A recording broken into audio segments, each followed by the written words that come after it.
자, 오늘 우리가 다룰 흥미로운 주제, 조선 미학과 제일조선인의 자화상입니다. 뻔하고 지루한 목차 소개는 그냥 건너뛰고요. 오늘 다룰 이 텍스트의 가장 깊고 매혹적인 미스터리 속으로 바로 다이빙 해보겠습니다. 준비되셨죠? 자, 한번 상상해 보세요. 아주 낡고 투박한 찻사발 하나가 있습니다. 근데 이게 식민지 사람들의 생존하고 대체 무슨 관련이 있을까요? 요즘 우리가 흔히 열광하는 그 트렌디하고 세련된 미니멀리즘. 네, 그 겉모습 너머를 아주 잠시만 고요하게 들여다보셨으면 합니다. 사실 이 질문에 대한 답이 오늘 우리가 나눌 모든 이야기의 출발점이거든요. 오늘 이야기의 진짜 핵심은 바로 이겁니다. 이건요, 그냥 예쁜 골동품을 모으거나 고상한 예술 취향을 뽐내는 그런 가벼운 이야기가 절대 아니에요. 억압받는 상황 속에서도 어떻게든 끝내 지켜내야만 했던 가장 날 것 그대로의 인간 존엄에 관한 이야기입니다.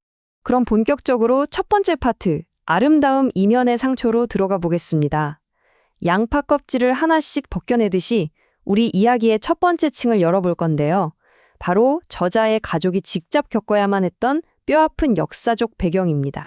오늘 다루는 이 책, 그냥 흔한 예술 비평서가 아닙니다. 1972년 도쿄 아오야마에 이동이라는 조선 고미술점을 열었던 저자 이봉래, 그리고 한국전쟁의 거대한 소용돌이 속에서 일본과 한반도 사이를 떠돌며 미립국과 망명까지 겪어야 했던 어느 제일조선인 가족의 아주 처절하고도 깊은 고백이 담긴 기록이거든요. 저자의 아버지가 이런 말을 남겼습니다. 큰 나라에 태어난 사람은 그것만으로도 행복하다. 이 짧은 한마디에 정말 많은 게 담겨 있지 않나요? 국가의 크기가 곧 발언권이고 또 그게 생존과 바로 직결되었던 식민지 경험자의 근원적인 상처, 그리고 생존 본능이 고스란히 음축되어 있는 거죠. 이분들에게 국가는 추상적인 개념이 아니라 정말 뼈저린 현실이고 완벽한 생존의 문제였던 겁니다. 이어서 두 번째 파트, 생존이 된 문화입니다.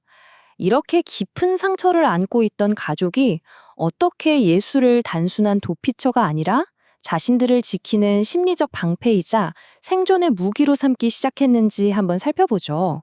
정말 놀라운 회복력입니다. 여기서 저자의 어머니가 아주 단호하고 힘있게 툭 던집니다. 한국에는 자랑할 문화가 있다. 존재 자체가 완전히 지워질 뻔한 그 벼랑 끝 위기 속에서 이 문화적 자부심이 어떻게 가장 강력한 무기로 바뀌었는지 여실히 보여주는 정말 뇌리에 꽂히는 강렬한 문장입니다. 이게 당시의 극명한 대비를 아주 훌륭하게 보여주는데요. 당시 일본 사회가 조선을 김치나 기생 같은 약간은 표면적이고 피상적인 이미지로만 소비하던 현실이 있었단 말이죠. 근데 반대로 어머니의 시선은 조선의 장인들이 빚어낸 그 깊고 기품 있는 도자기, 그리고 목과 구에 딱 꽂혀 있었던 겁니다. 이 두 시선이 얼마나 날카롭게 교차하는지 정말 흥미롭습니다. 그러니까 도쿄 한복판에 골동품점 이동을 떡하니 열고 우리 문화를 내세운 건 절대 돈 많고 한가한 사람들의 우아한 취미생활 같은 게 아니었습니다. 그건 제일 조선인으로서 자신의 존재를 회복하고 짓밟힌 존엄을 억척스럽게 증명해내려는 정말 처절한 문화적 실천이자 생존 행위 그 자체였어요. 우리 이야기의 두 번째 층위가 바로 이 지점에 있는 겁니다.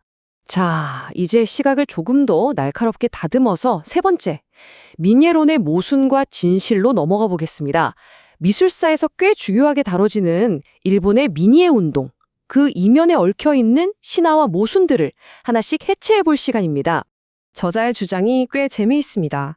민예운동의 창시자인 야나기 무네오 씨의 미학을 제대로 이해하고 싶다면 머리 싸매고 이론부터 배우지 말라는 거예요.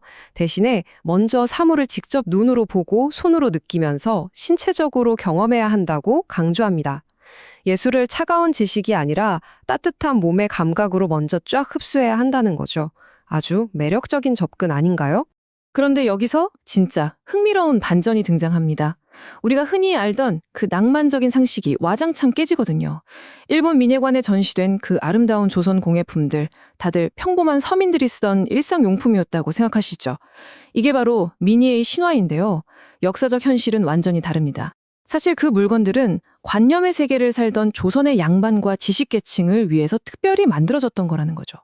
견고했던 신화가 깨지는 순간입니다. 재밌는 사실 하나 더 말씀드릴까요?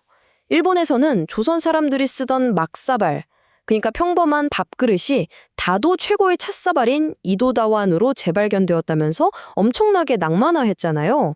근데 사실 조선시대 사람들은 밥그릇을 손에 들고 먹는 식문화가 아니었거든요. 이 단순한 역사적 팩트 하나가 일본이 그토록 공들여 구축해온 거창한 낭만적 상상을 아주 담담하고 시크하게 흔들어 놓습니다. 현대 수집가들이 평범한 그릇에 엄청난 스토리를 붙여가며 열광하는 걸 생각하면 솔직히 살짝 아이러니하기도 하죠. 전 이 대목에서 저자의 지적 정직성에 정말 감탄했습니다. 사실 입장이 꽤나 복잡할 텐데도 야나기를 맹목적으로 신격화하지도 않고요. 그렇다고 얄팍한 식민주의적 프레임으로 가볍게 깎아내리지도 않습니다. 오히려 그 모숭투성의 시대 속에서도 타자의 마음속으로 깊숙이 들어가 보려고 했던 그 진심만큼은 온전히 존중하거든요. 상반된 두 가지 역사적 진실을 아주 객관적이고 담담하게 품어내는 통찰력이 정말 돋보입니다. 이제 네 번째 층위, 자본주의를 향한 질문입니다. 자, 여기서 우리의 이야기를 단순한 역사 비평에서 한 단계 더 끌어올려 볼게요. 우리가 매일매일 숨쉬듯 마주하는 더 거대하고 본질적인 문제, 바로 경제와 실존에 관한 질문을 던져볼까 합니다.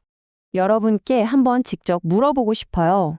그 물건들이 지배층인 양반을 위한 것이었든 아니면 서민을 위한 것이었든 간에 대체 왜 그 오래된 물건들이 오늘날까지도 우리에게 그토록 숨막히게 아름답게 느껴지는 걸까요? 한번 생각해 보시죠. 그에 대한 저자의 대답은 이렇습니다. 돈을 목적으로 만들어진 것이 아니기 때문이다. 와, 정말 묵직하게 훅 들어오지 않나요? 진정한 아름다움과 장인 정신의 가장 깊숙한 곳에는 바로 자본주의의 논리와 타협하지 않는 순수함이 꼿꼿하게 자리 잡고 있었던 겁니다. 그러니까 여기서 가장 중요한 핵심은 이겁니다.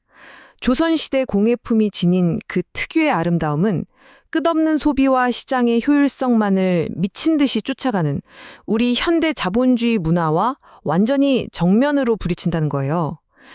이익을 쫓지 않는 어떤 목적 없는 곳에서 비로소 탄생하는 인간의 품격. 바로 그게 시대를 초월해서 사람의 마음을 울리는 진짜 아름다움의 원천인 거죠. 어느덧 마지막 5번째 상처가 빚은 존엄입니다.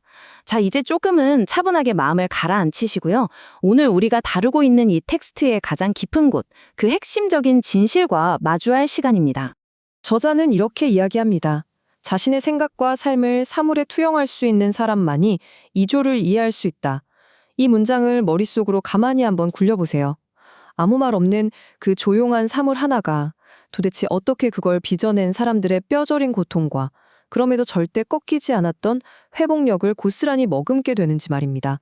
우리는 흔히 갤러리 같은 데 가서 이런 예술품들을 보면 참 소박하다 혹은 와비사비, 미니멀리즘 이런 트렌디한 단어들을 아주 쉽게 가져다 붙이잖아요. 하지만 저자가 말하는 진짜 소박함은 디자인적인 여백의 미 같은 게 아닙니다. 그건 가난과 억압, 강요된 절제 속에서도 끝끝내 굴복하지 않고 꼿꼿하게 버텨낸 인간 정신의 표정 그 자체인 거예요. 겉보기엔 그저 단순해 보였던 미학의 엄청난 반전이죠. 오늘 이야기를 마무리하면서 여러분께 조금은 도발적인 질문을 하나 던지고 싶습니다.